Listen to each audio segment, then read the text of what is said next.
Assalamualaikum warahmatullahi wabarakatuh. Perkenalkan, nama saya Rizwan Marpaung. Pada video kali ini, saya mempunyai tugas dari mata kuliah Etika Profesi mengenai tentang etika pengambilan keputusan. Yang mana ada sebuah studi kasus, yaitu Fadil, usia 33 tahun, sudah 8 tahun bekerja di pabrik ban di Jawa Barat sebagai akuntan. Saudaranya ingin merencanakan membuka pabrik yang sama di Sumatera dan ingin menarik Fadil untuk jabatan direktur keuangan. Pabrik akan beroperasi setengah tahun lagi. Ia ingin sempat mempersiapkan pabrik baru.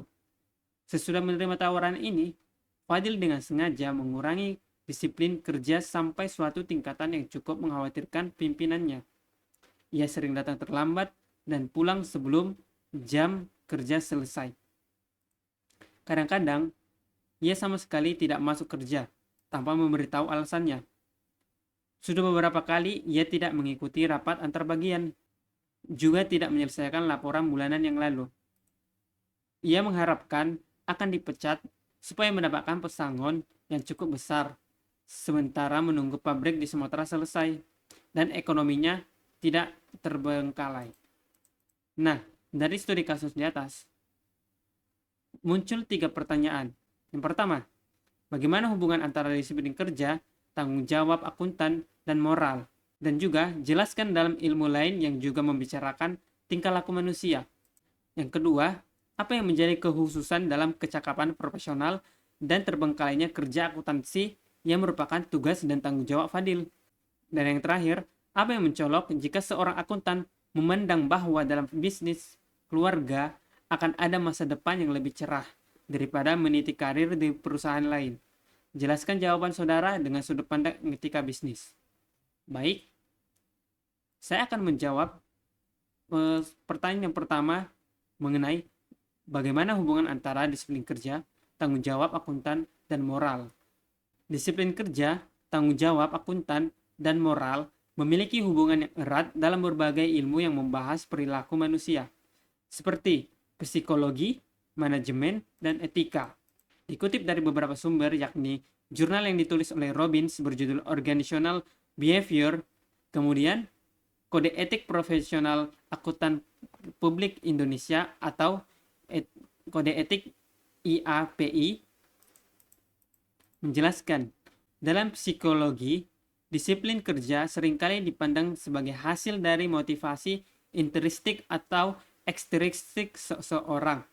Tanggung jawab akuntan di sisi lain melibatkan kewajiban untuk menjaga integritas dan kualitas informasi keuangan.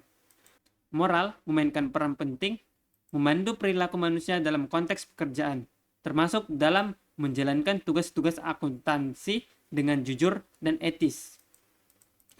Dalam ilmu manajemen, disiplin kerja sering dikaitkan dengan efisiensi dan produktivitas organisasi. Tanggung jawab akuntan terhadap pekerjaannya berkaitan dengan keadaan informasi keuangan yang mereka kelola. Ketika seorang tidak memenuhi tanggung jawabnya dengan baik, itu dapat merusak integritas organisasi dan memengaruhi kinerja secara keseluruhan. Dari sudut pandang etika, disiplin kerja yang rendah dan kurangnya tanggung jawab dapat dianggap sebagai pelanggaran terhadap prinsip-prinsip moral yang mendasari profesi akuntan, seperti kejujuran, integritas, dan akuntabilitas. Oke. Kemudian, masuk ke soal yang kedua, apa yang menjadi kekhususan dalam kecakapan profesional dan terbengkalainya kinerja akuntansi yang merupakan tugas dan tanggung jawab Fadil. Kecakapan profesional dalam akuntansi di Indonesia mencakup pemahaman yang mendalam tentang standar akuntansi keuangan atau SAK yang berlaku di Indonesia, serta peraturan-peraturan yang dikeluarkan oleh Badan Standarisasi Akuntansi Keuangan atau BSAK. Kecakapan profesional dalam akuntansi mencakup pemahaman yang mendalam tentang prinsip akuntansi, peraturan keuangan, dan kemampuan untuk menganalisis dan menginterpretasikan data keuangan. Terbengkalainya kinerja akuntansi seperti yang dialami oleh Fadil mengacu pada ketidakmampuan untuk menjalankan tugas-tugasnya tersebut dengan tepat waktu dengan standar yang diperlukan. Kecakapan profesional dalam akuntansi mencakup pemahaman yang kuat tentang standar akuntansi yang berlaku.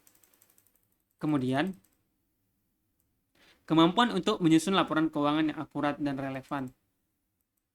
Kemampuan untuk mengelola dan mengendalikan proses akuntansi. Keterbengkelaian kinerja yang diakibatkan oleh Fadil dapat mengakibatkan informasi keuangan yang tidak akurat dan tipe waktu yang dapat merugikan keputusan dari sebuah organisasi, yang mana dapat dikenakan sanksi, baik sanksi administratif dari Kementerian Keuangan maupun sanksi administrasi dari OJK. Bahkan dapat juga kena dengan sanksi pidana. Kemudian, saya akan menjawab soal nomor 3.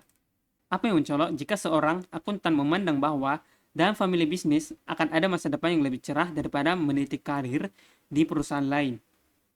Nah, menurut buku Business Ethics, Management Corporate Citizen and Sustainability in Age of Globalization dari Andrew Carne dan Dirk Matten, dan juga dari Asosiasi Pengusaha Indonesia atau APindo, pandangan seorang akuntan bahwa memiliki masa depan yang lebih cerah dalam bisnis keluarga daripada meniti karir di perusahaan lain dapat didasarkan dari beberapa faktor, termasuk nilai-nilai non-moneter seperti hubungan keluarga, keberlanjutan bisnis, dan keinginan untuk mewarisi warisan keluarga.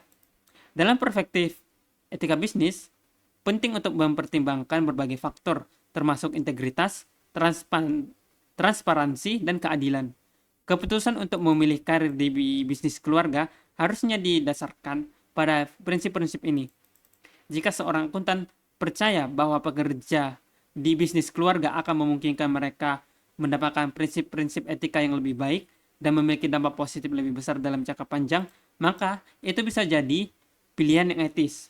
Namun demikian, penting diingat bahwa setiap keputusan harus mempertimbangkan secara hati-hati faktor-faktor seperti peluang karir, perkembangan profesional, dan nilai-nilai pribadi juga harus diperhitungkan. Baik, sekian dari penjelasan saya.